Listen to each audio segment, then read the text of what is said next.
de vous retrouver dans ce 1945. Madame, Monsieur, bonsoir et bienvenue sur ITV dans l'actualité de ce mardi. Les requêtes du Conseil national du laïcat du Sénégal offensées par les propos de l'imam Lamine Sall sur Walfadjri. Le Conseil exige des excuses publiques mais interpelle en plus le procureur de la République à se saisir du dossier. Ces réactions interviennent à la veille du carême chrétien. Le Mardi Gras a vécu aujourd'hui et vous allez voir et apprécier les looks inspirés des enfants. Tous les domaines ont été représentés. L'actualité de ce mardi, c'est aussi des assurances du secrétaire d'État chargé des Sénégalais de l'extérieur.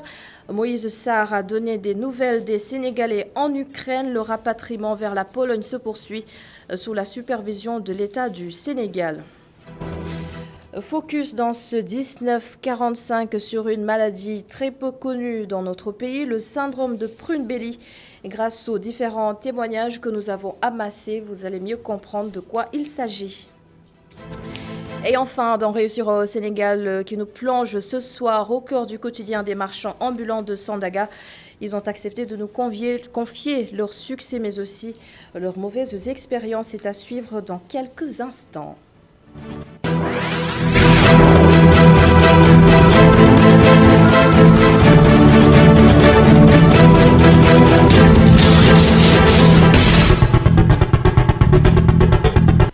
Et vous avez été nombreux à condamner avec fermeté les récents propos de l'imam Lamine Sall sur la religion catholique. C'était sur Walfadjri il y a quelques jours. Aujourd'hui, le Conseil national du laïcat du Sénégal interpelle directement le procureur de la République à prendre en charge ce dossier.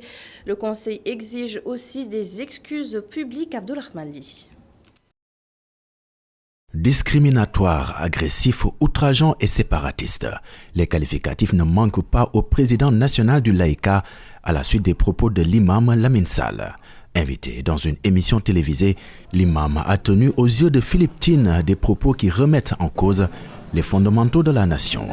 Notre barque commune, Sunugal, est secouée par une tempête dont la virulence a fini de remettre en cause les valeurs plusieurs fois millénaires qui ont façonné et consolidé notre nation sénégalaise. Les propos discriminatoires de l'imam Lamine Sall tenus à l'égard de la communauté chrétienne lors de l'émission Dîner ak Jamano confortent notre certitude que les fondements de notre nation sont en danger. Récidiviste, explique le président national du laïcat qui dit l'avoir une fois entendu tenir des propos du genre dans une autre chaîne de la place. Des déclarations qui doivent interpeller les autorités sénégalaises, selon Philippe Tine. Monsieur le Président, votre attachement aux valeurs de la République nous fait espérer que vous mettrez tout en œuvre pour que, désormais, les coupables de telles forfaitures soient repérés et sanctionnés. Nous exigeons désormais une saisine sans délai des services compétents de l'État, dont le professionnalisme n'est plus à démontrer. Pour le Conseil national du laïcat, l'imam Sall doit présenter des excuses publiques sur la chaîne et dans l'émission à laquelle il était invité. La communauté chrétienne du Sénégal exige qu'il présente sincèrement ses excuses pour montrer sa bonne foi à travers le même média et la même émission, conformément à la mise en demeure du CNRA. Comme vouloir de vie commune fragilisée, selon les responsables du Conseil, qui estiment que la revitalisation du Conseil interreligieux pourrait être la solution. Donc ce Conseil interreligieux, afin de contribuer à barrer la route à toutes les personnes qui veulent utiliser la religion pour affaiblir notre commun vouloir de vie commune. Par ailleurs, le Conseil national du laïcat invite les fidèles à ce qu'il va appeler une correction fraternelle. Il magnifie ainsi le soutien de toute une nation face à des propos injurieux, dit-il, d'une autorité religieuse contre une communauté. Des différents malheureux qui interviennent dans un contexte de carême. La communauté chrétienne entame le jeûne demain, une période symbolisée par le Mardi Gras. aujourd'hui des déguisements très inspirés et très particuliers. Les enfants nous ont épatés tout au long de cette journée. Voyez ce reportage de Seynabou Babou et Augustin Mandan. Ils sont tout beaux dans leur déguisement. Dans cette école, de petits gendarmes, docteurs, infirmiers, peuls, serrères, princesses, papillons. La fête de Mardi Gras oblige.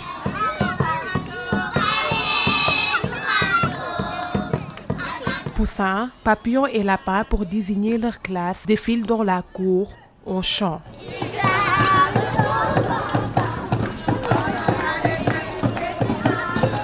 Habillée en tenue traditionnelle Jola, Marie-Gabrielle, directrice de l'école, estime que tous les enfants de son établissement ont participé à rendre la journée merveilleuse. Bon, Mardi Gras, comme toujours, les enfants se déguisent, les maîtresses, vous avez vu, se déguisent aussi. Donc, vraiment, c'est la fête du déguisement. Tout le monde se déguise. Voilà, on est là, tout heureux, vous avez vu. Les enfants défilent. Hein? Il y a les papillons, il y a les pompiers, il y a les ethnies. Hein? Tout le monde défile et on est dans la joie. Fatoumata représente les fées. Elle est en classe de moyenne section. Je suis déguisée en fée. Pourquoi tu es déguisée en fée? J'adore les fées. Et comment tu trouves la fête? Beau. Tu te sens comment avec tes amis? Maîtresse?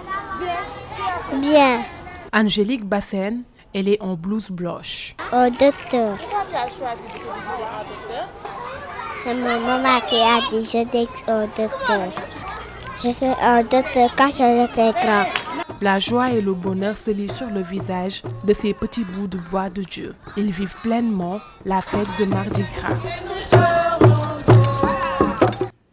Et l'on s'intéresse aussi à la situation en Ukraine avec l'invasion russe depuis la semaine dernière. Les Sénégalais sont aussi concernés. Sur les 65 compatriotes recensés, 25 ont pu quitter l'Ukraine pour rejoindre la Pologne. Le secrétaire d'État auprès du ministère des Affaires étrangères et des Sénégalais de l'extérieur nous informe que l'État du Sénégal travaille à les mettre dans les meilleures dispositions. Je vous propose de l'écouter, Moïse Sarr. Dès le 22 février, une cellule de crise a été installée au sein de notre ambassade à Varsovie.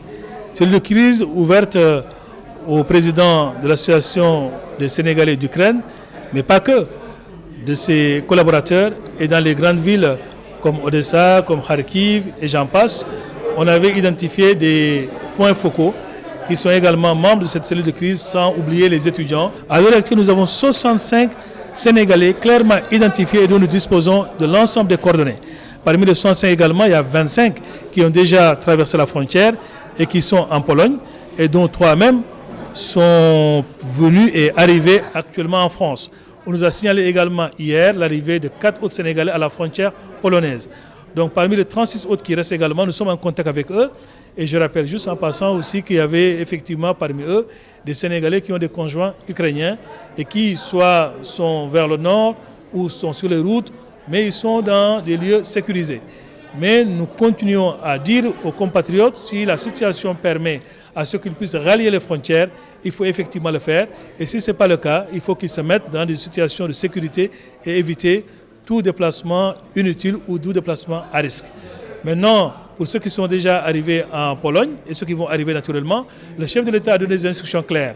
C'est d'assister, c'est d'accompagner et c'est de prendre intégralement en charge. Et après cela, ceux qui sont volontaires pour revenir au pays seront rapatriés conformément aux instructions du chef de l'État. Ceux qui disposent également de papiers leur permettant de rallier d'autres pays, naturellement, l'ambassade pourra le faciliter la traversée ou bien le passage dans ces pays. Et nous reviendrons sur cette crise en Ukraine tout à l'heure dans la page internationale. Moïse Sarr s'est aussi prononcé sur le décès de l'ancienne lauréate du concours général au Canada, Adia Fatou Thiam. Là aussi, l'État va accompagner le processus de rapatriement du corps. Écoutez. C'est une jeune étudiante sénégalaise à fort potentiel. Parce que je rappelle en pensant qu'elle est lauréate du concours général. Et qui connaît ce concours, c'est un concours très sélectif.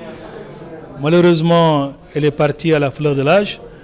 Je m'incline devant sa mémoire Et au nom de son Excellence, Monsieur le Président de la République, de Madame le ministre des Affaires étrangères et du Sénégal extérieur, je dirais même de tout le gouvernement du Sénégal, je présente nos sincères condoléances à la famille éplorée.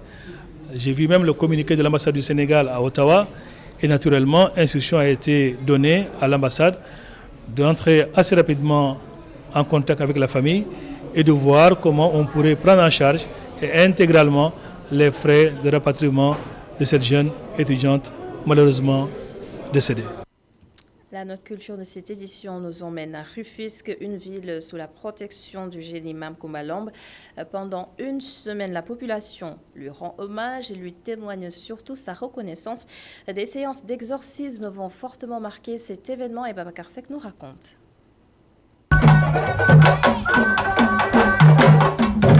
C'est parti pour la cérémonie de Mame Coumba Lamb Ndoye, le génie protecteur de la ville de Rufisque. Durant une semaine, des sacrifices seront faits pour la paix dans la vieille cité. La cérémonie de Coumba Lamb a débuté aujourd'hui. On va battre le tam-tam pendant 7 jours. Au 8e jour, nous rendrons visite à Coumba Lamb, qui est la maîtresse des génies protecteurs. On y fera des sacrifices pour que nos vœux soient exaucés. Nous allons aussi prier pour la paix dans le pays. C'est le but de la cérémonie. Cette cérémonie est l'occasion de soigner les personnes qui souffrent de maladies chroniques ainsi que de troubles mentaux. Partout dans le monde. Nous soignons des personnes qui viennent de partout dans le monde. Les femmes qui ne peuvent pas avoir d'enfants sont aussi soignées. Nous prenons en charge aussi les personnes avec des troubles mentaux que nous soignons grâce à la médecine traditionnelle.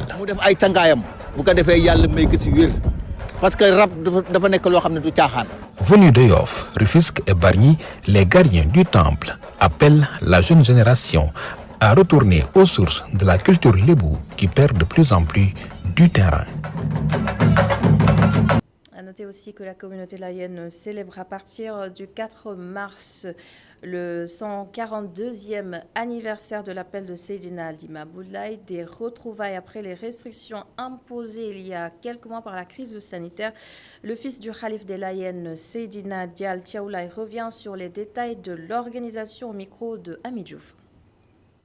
Cet engouement qu'il y a cette année-ci est dû au fait que, par la volonté du Très-Haut, le Subhanahu wa Ta'ala, le Tout-Puissant, il nous a arraché un de nos guides les plus aimés, Serigne Abdoulaye Tiaoulaye, et nous continuons à prier pour qu'Allah le gratifie de toute sa mansuétude, de toute sa clémence et qu'il le mette au rang de ses élus au paradis, alhamdulillah. Mais nous avons un nouveau calife qui est là et c'est son premier événement, c'est un des plus grands événements de la communauté laïenne avec la Korité.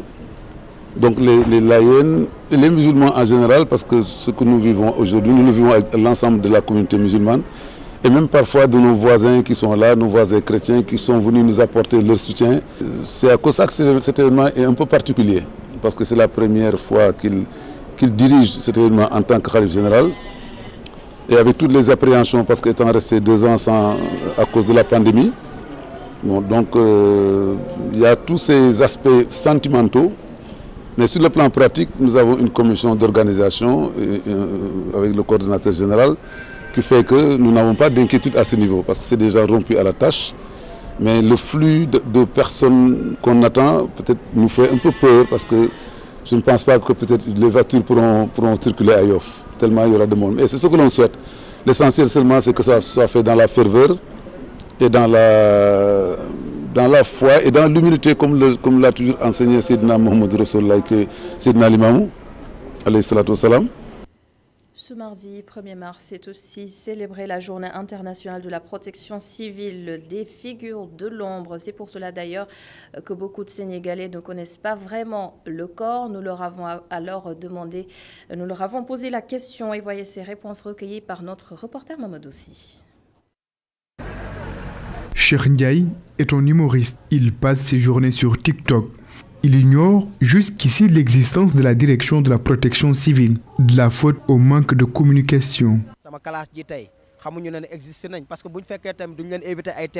Vous savez, je ne suis pas au courant de l'existence de la protection civile. Si on ne les invite pas à la télé ou à la radio et qu'ils ne communiquent pas assez, nous ne pourrons pas les connaître. Je viens même de savoir que cette direction existe. Je pensais au début que c'est la mairie qui gère les bâtiments qui menacent ruine.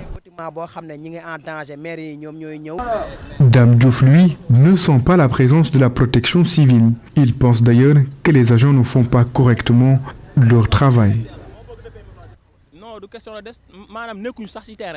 Ils ne sont même pas sur le terrain. Ils interviennent tout le temps en retard. Je pense qu'ils ne font pas correctement leur travail. À Bentali et même à Grand Dakar, il y a des bâtiments qui menacent ruine. Au lieu de les démolir, certains préfèrent faire des retouches. Un numéro vert doit être mis en place par l'agence pour permettre aux citoyens de signaler des cas de danger. Selon certains, le renforcement de la communication de la protection civile peut permettre à la population de mieux connaître la direction. Il y a énormément de bâtiments qui menacent ruine. Ils doivent mettre en place un numéro vert afin de permettre à la population de pouvoir signaler certains bâtiments qui constituent un danger pour les riverains.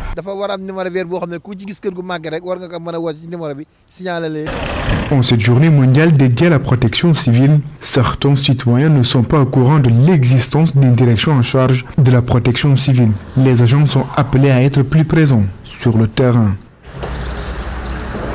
La protection civile compte rectifier tout cela, plus de visibilité à travers notamment des réformes importantes, et l'aspect communication sera au cœur justement de ces réformes selon le directeur de la protection civile Abdourahmane Noba sur ITV.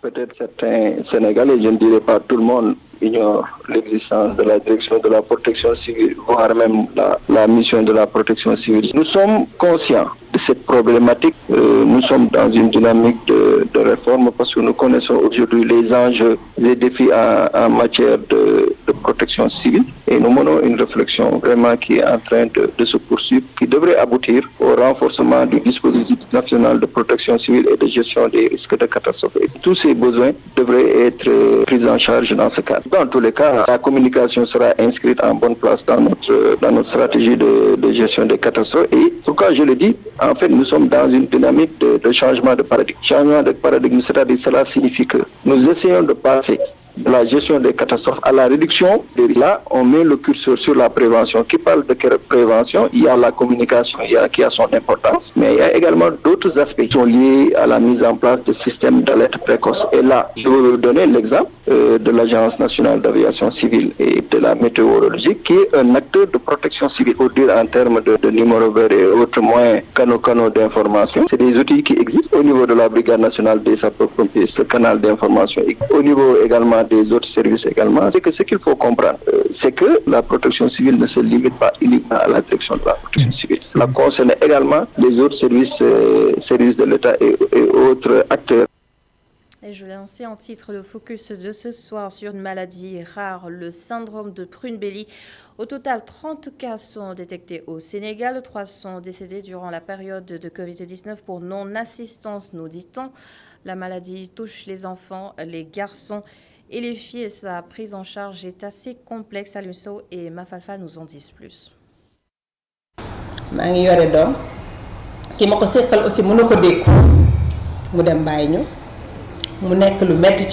Une confession qui a laissé le public sans voix. Le syndrome de Prunbelly, une maladie qu'elle a découverte depuis que son fils l'a contracté. J'ai un enfant qui a le syndrome de Prunbelly. Vraiment, il a 18 ans ou plus, mais il a été opéré plusieurs fois et maintenant il a eu son bac. Il est en train de faire l'université et c'est pour encourager les autres à en faire de même, à ne pas laisser les enfants mourir, qu'on est en association pour sensibiliser et aider les autres parents. 30 enfants sont atteints au Sénégal, mais avec la pandémie de Covid-19, il y a eu des décès à cause du manque d'assistance, déplore la présidente. On était une trentaine, mais durant la période de Covid, les enfants n'arrivaient plus à voir leur médecin traitant.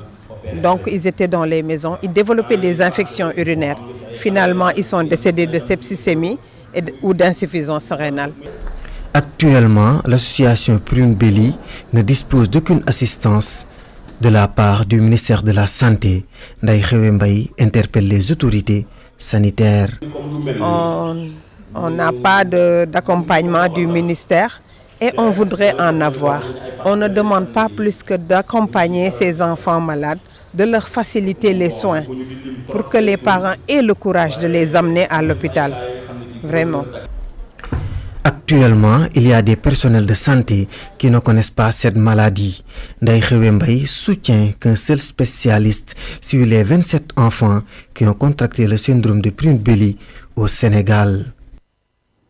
Et maintenant, la présidente de l'association Prune Belly Sénégal nous raconte sa propre expérience. Son fils souffre du syndrome et cela n'a pas constitué un frein à son développement et surtout à son épanouissement.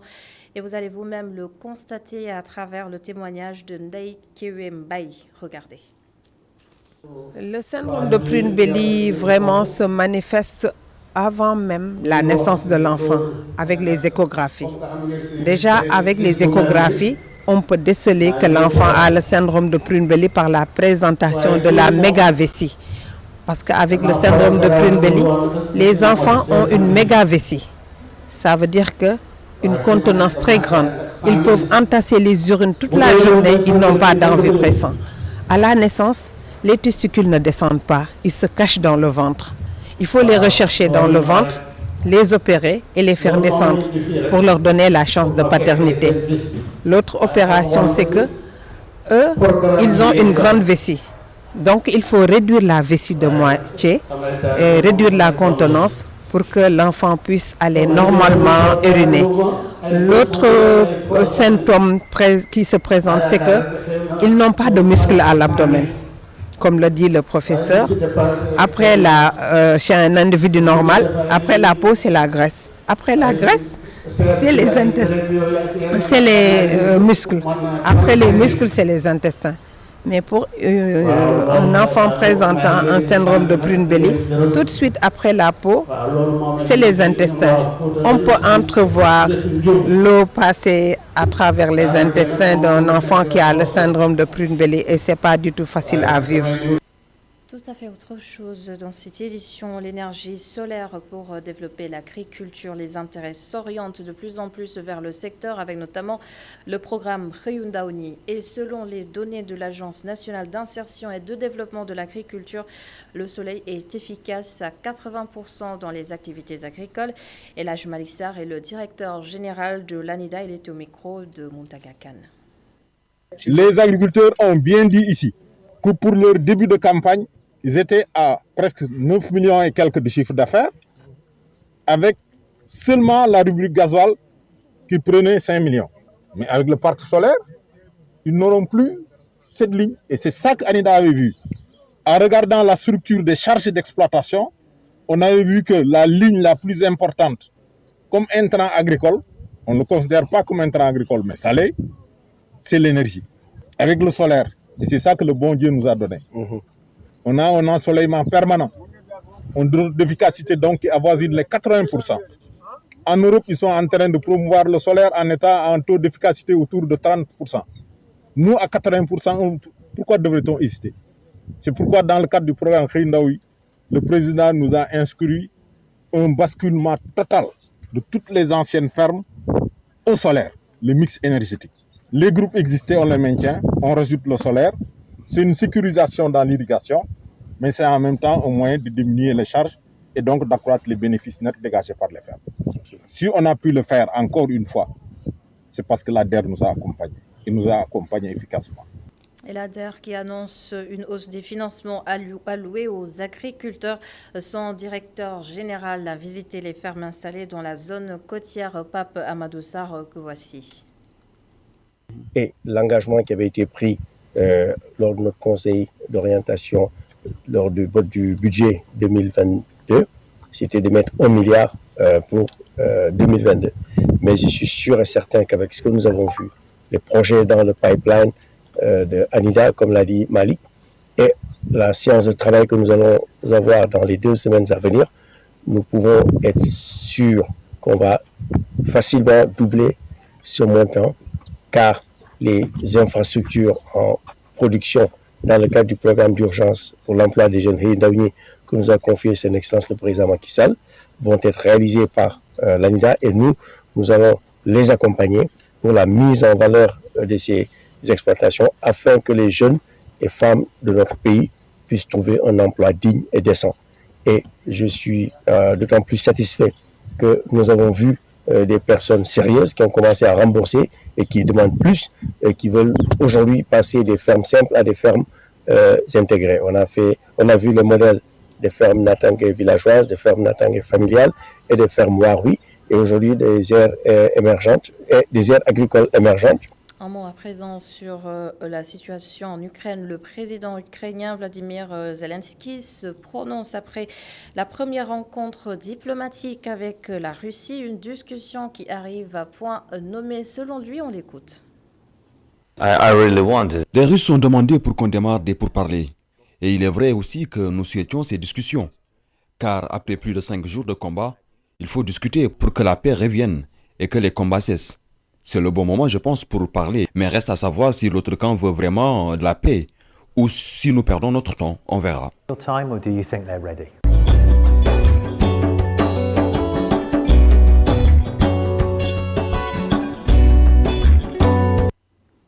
Je vous propose maintenant d'aller faire une immersion dans le quotidien des marchands ambulants de Sandaga. Se faufiler dans le marché à longueur de journée n'est pas vraiment facile, sans compter la véritable opération de séduction pour attirer les clients.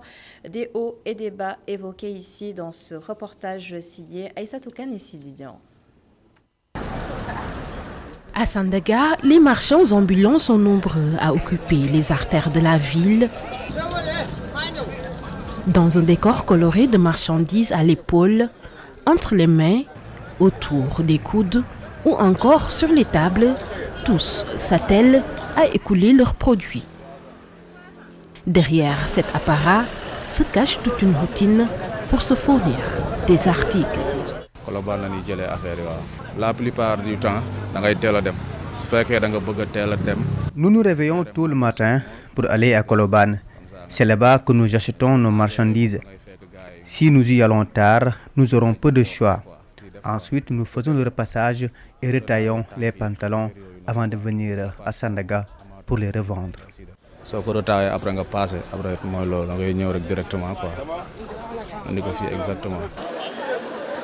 Difficile de vendre sans marchandage.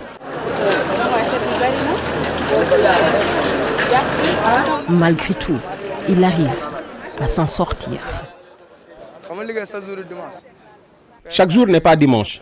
Des fois, nous arrivons à écouler toutes nos marchandises. Et parfois, nous ne voyons aucun client. C'est la réalité du marché.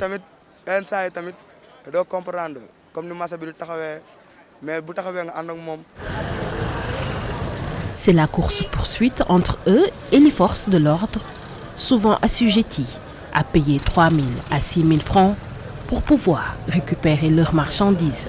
Pratiquement pour moi, en général. Nous rencontrons une difficulté majeure, la traque de la police. Comme que nous occupons illégalement nos places, ils viennent souvent nous prendre nos marchandises et nous sommes obligés de rester malgré l'illégalité, car c'est notre gagne-pain.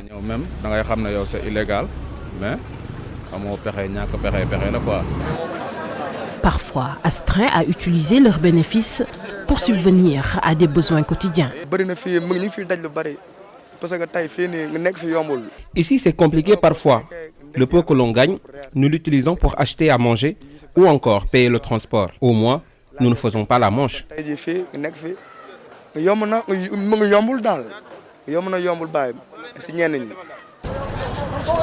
Que ça soit dans le pays natal ou ailleurs, chacun peut réussir. Seul le travail acharné compte, estime ces jeunes.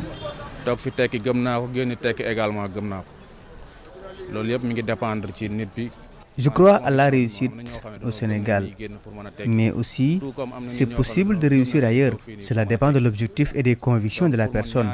Il ne faut pas dénigrer ceux qui font le choix de partir. Du matin au soir, de Colobane à Sandaga, c'est la course effrénée pour ces vaillants jeunes. Leur souhait, liquider toutes leurs marchandises.